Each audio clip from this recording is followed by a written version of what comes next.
Hello, good morning, good morning. I think we're live. I think we are live on Facebook and on Instagram. And today I wanted to talk about fear.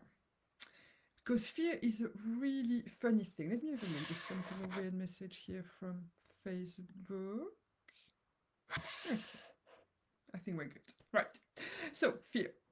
Um, yeah, I was thinking about that yesterday because fear is such a funny thing that we develop those fears that comes from usually from when we grow up, and then we find ourselves perfectly well, good functioning adults having to do something, and then suddenly we freeze. We can't do it. We get scared. We get, covered in sweat. We shake. We just panic at the idea of doing something that to somebody else would be so easy. Like, for example, when I first did a live video on YouTube and Instagram a few months ago, oh my God, I was so scared. I was doing it, I think, around 2 in the afternoon. I had a knot in my stomach for the entire morning. I was worried at lunch. I didn't, I remember just talking about that at lunch because it was filling me with fear. When I came live, it was during lockdown, and my teenage daughter was at home and could go on Instagram and watch me. The very fact that she could watch me go on Instagram and then come down and tell me, in a teenager way, how this could have been better and I should have done that different, I was petrified. Actually, to be honest, the very first time I went live, I was supposed to go live on Facebook and on Instagram. I only went on Facebook because I know that she wouldn't see me there. I didn't dare go on Instagram purely because of my teenage daughter. I mean, that is ridiculous. Well, it's not ridiculous. It's just that that was my fear of what are people going to say? What is she going to say? Am I going to look like an idiot? Am I going to make a complete fool of myself? Is what I'm going to say going to be of any interest for anybody? And fear really stood in my way of just doing something that for other people is incredibly easy. And then equally, there are things that I can do that I do quite comfortably, and my friends just can't. It petrifies them. And I was thinking of that we grow up and we get this fear. I mean, in my case, it was always, oh, you need to make sure that everything looks professional and looks good. And doing a live that is just like that, a bit off the cuff, and when anything can happen, that just petrified me. And I realized that that was really standing in my way because I was afraid. I wasn't coming on live, I wasn't sharing my message, and my message can help people. I forgot what the topic of the live was at the time, but that message that I have, somebody needs to hear it. There is something in there that is important. And for every action that we want to do, the very fact that we want to do it, there is a reason behind it. We just don't. If it's something scary and we still want to do it, there is a reason behind it. And it's all about pushing past that fear, pushing past those beliefs that I'm not good enough. What are people gonna say? What are people gonna say? That's a big one, what are people gonna say? What are my friends gonna say? What is my family gonna think? And it can influence everything. Like being afraid of what people think can influence what you do in your life, in your work. You might choose a certain job because, as far as your family is concerned, that's the sensible option. That's a good, secure job. In your heart, you might want to be doing something else, but you don't feel strong enough in yourself that you're going to say, look, I'm going to try that because I really want to. You're going to settle and go for the secure, safe, sensible option. Or I was talking to a lady who was saying that she got really, really annoyed at being afraid because she would, pre-lockdown, be invited to things that would involve her traveling. Like, she lives in a very, very, very busy city, so it would involve her taking a couple of tubes, maybe a train, whatever. And the very fact of maybe getting lost, of not getting there on time, just that fear stopped her from accepting invitations to places that she really wanted to go, things she really wanted to do, but she would go, oh, no, no, no, no, that's too scary, I'm not doing it. Or the fear of wanting to be seen, like you want to be seen, you want to be noticed, but at the same time, there's the whole, oh, but what will people think? And, you know, take a moment, just look back. Has it happened in your life that there was something you wanted to do, or something you wanted to say, something you wanted to wear, anything, and that you stopped yourself? Nobody stopped you. You made the decision to not do what you wanted to do because you were worried, because you were scared. It happens to all of us. You know, it still happens to me now sometimes, where I need to push past it. You know, there are things that I want to do, and then I hold back for a while that fear is there and is taking control. And then I'll finally push through it and do it. And once you do it, I don't know you, but once you do something that you feel scared about, you feel so much better, you feel so much energy, you feel so proud of yourself that, yeah, I've done it, I've pushed past that. And that feels so great. That's when you feel alive. When you want something, you want to do it, you know you're scared, you know it makes you feel uncomfortable, but you still go and do it, you still go and try. I remember when I was growing up hearing that, I forgot who it was, but anyway, somebody saying that at the end of her life, she would look back and she would rather have remorse than regrets. She would rather have done things and that not work out well and then carried on than regrets of, I wish I'd tried this. I wish I'd done that. Or why didn't I do this? Why didn't I go there? And I remember thinking that, I was a teenager at the time, and thinking, oh my God, that's how I want to live my life. I want to get to an old age, look back and say, yeah, everything I wanted to try, I've tried. It might not all have worked, but I've given it my best shot. I've tried.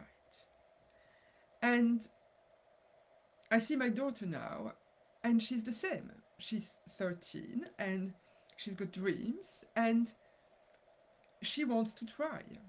And I forgot what she was talking about yesterday, what was a few days ago, and she was basically saying something along those lines, that she would rather do something and it not work out than not do it at all. And that's such a healthy way to go, because we're not perfect at everything. We can't do everything absolutely right. And if we were to only do the things that we feel comfortable with, how boring would life be? We'd never try anything new, we'd never discover anything. So I guess my message today was really that being afraid is normal, being worried is normal, but you can push through it, you can push past it. It's a lot to do about mindset, you know, about watching those thoughts, catching them, transforming them. It's to do about physically how you stand. You know, if you're standing like this or if you're standing like that, your mind is completely different. The way you're feeling is completely different. And being able to, as I said, watch those thoughts. So using meditation is brilliant for that. You know, sitting with yourself when you feel a bit worried by something. Sitting with yourself and realizing, okay, I want to do that.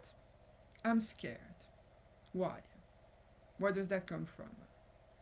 And then if something precise comes up, they say, okay, I'm scared about that. For example, with my live video, what was I scared of? I was scared of what will people think. Okay, now, what will people think? Well, I don't know what people will think. Obviously, in my head, I was going for the negative scenario of people will think I look like an idiot.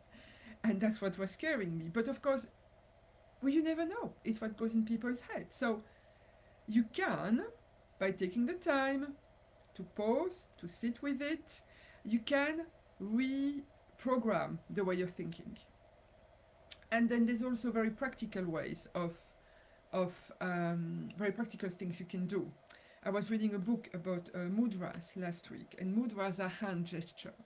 And there is one of them called the mudra of courage. And it's very simple. is just you open your hands. You don't, I'm going to move back a bit so you can still see me in the camera. Open your hands, you don't stretch them, you just open them wide, and then you pull them back a little bit. You feel your shoulder blades squeezing, your sternum is pointing forward, and you're completely open. You're standing and you're sitting nice and tall. There is a strength inside you, in your shoulders, in your spine, and you're open to life. Your chest is open, your heart is open, your hands are open. And you can stay there, like in the book they were saying, hold that for about a minute or so. So let's try that. You can close your eyes, you can gaze ahead of you, and just hold that mudra. And just breathe.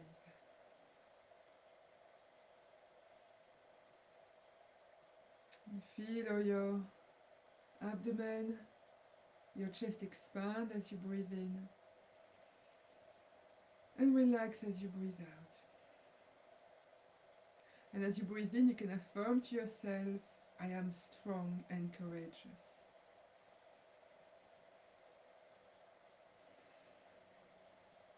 I am strong and courageous. And just stay there for a moment, just standing or sitting in your power,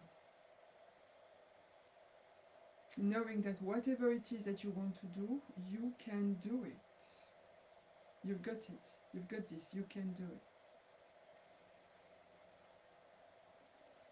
And now relax your hands. And let me know in the comments how you got on with that, if you felt that made an impact. That's something that I did a few years ago when I went through a time where I was leaving my 9 to 5 and moving into being self-employed, which was a little bit stressful. And I used so many yoga practices to change my mindset, to push through the fear, to focus on the future, to embrace that uncertainty that was making me uncomfortable. And the mudras were very, very helpful. So I invite you to try that. If that's a subject that interests you, the whole concept of fear and doing it anyway, I know there's a famous book, like that, Feel the Fear and Do It Anyway. In the new year, in January, I'll be doing a challenge that is all about not letting fear stand in your way. And during that challenge, it will be 5 days, it will be a free challenge, and every day you'll have a small technique that you can use, techniques that I've used, that have made a massive difference at very scary times of my life. And those 5 days will really help you to learn ways to work through your fear. And I think doing that at the beginning of January, it really is a way to say, okay, this is my year, 2021, I'm not going to be scared, I'm not going to stand in my own way, I'm going to learn ways to work with my fear, to get through it. And we've all done it, we've all had a few times in our life when we were scared and we did it. And how good did that feel when you did that thing you were scared about? So keep your eyes on Instagram and Facebook. I'll be posting more about the challenge in a few days. And yeah, so that will really be really helpful if it's something that's interesting for you. So I wish you a lovely day, and I'll see you next week, same time, 10:30 on Wednesday. Lots of love. Bye bye.